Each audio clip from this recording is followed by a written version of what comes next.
to Sofies Talk. Today we're going to talk about biological evil.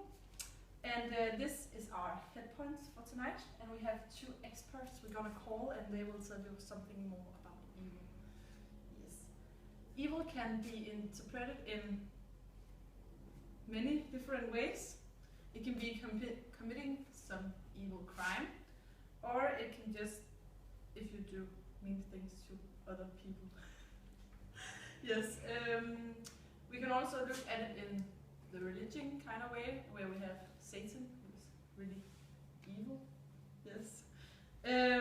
Some means that that the human being is a mix of good and evil. Every human being is capable of committing something bad, but it is not everyone who can be blamed for their evil actions. And I'm going to tell you about the 4 types of evil. And the first one is the demonic evil.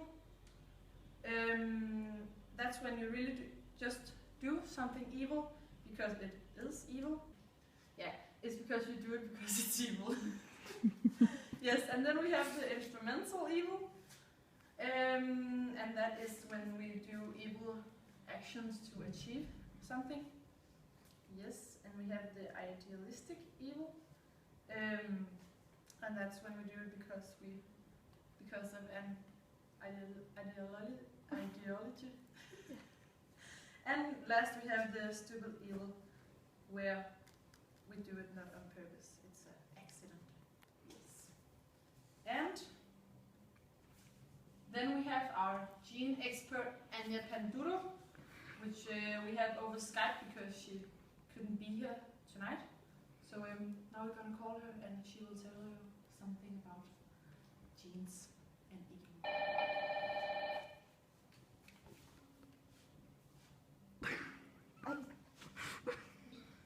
The particular MAOA gene, also called the warrior gene, exhibits a higher level of behavioral aggression in response to provocation. This so-called warrior gene is linked to an area of the brain that inhibits antisocial impulses, which means that Mr. Waldrop acted on the basis of his aggressive impulses. Every human being is born with mirror neurons that reflects the behavior of other people, which makes the person able to imitate the same actions. This ability of imitating other people develops through interaction between a child and a mother in the early childhood.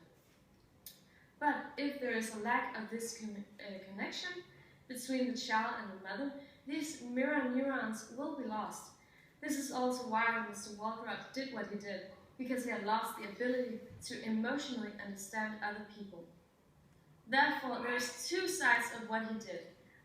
We cannot only base the reasons of his actions because of the genes, but we also have to look at the environment he has grown up in.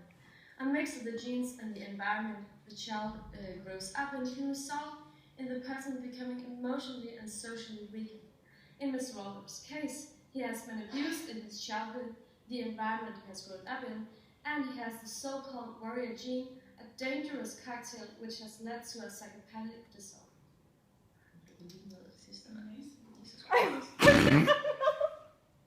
Yes.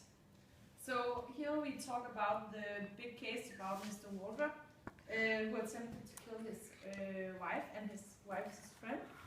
Mr. Waldrop had the MAOA gene, which is also known as the warrior gene. This particular gene exhibits higher level of behavioral aggression in response to provocation. This so-called warrior gene is linked to an area of the brain that inhibits antisocial impulses, which Anja Panduro also said in her call. Yes. And then we have our Waldrop expert, Nicola Kjær, which we are also going to call because she couldn't be with us here tonight. So yes, let's call her. And now we're going to call Waldrop expert Nicola Kjær. Hello, Nicola. How did the scene of the crime look? When the police arrived, it was much like a horror movie. His trailer home was covered in blood both inside and outside. Also, the Bible he had been reading prior to the murder was covered in blood. What happened prior to the murder? Waldrop's estranged wife came to drop off the 4 kids so they could stay the weekend. He had been drinking before they showed up. Then his wife said she was leaving with her girlfriend Leslie Bradshaw, which upset him very much. And what happened then? It kind of just snapped for Waldrop. He shot Leslie 8 times, sliced her head open with a sharp object. Then when Leslie was dead, Waldrop started chasing his wife with a machete. And what happened at the trial? He proceeded to chop one of her fingers off and cut her over and over. But did he not have to serve the death sentence? How come? Prosecutors wanted to charge Waldrop with the death penalty because his actions seemed intentional and premeditated. And he was not trying to act innocent. But he did not have to serve the death sentence. How come? How come? The trial soon took a different turn when science could prove that his action was because of some of his genes, a so-called psychopath gene. Because of this gene, he was acquitted the death sentence, but is still serving jail time. Yes, thank you to Nicola. Then I'm going to tell you a little bit about Freud. Yeah, Freud says that evil is inborn. He means that violence and aggression is an ineradicable feature of the human nature.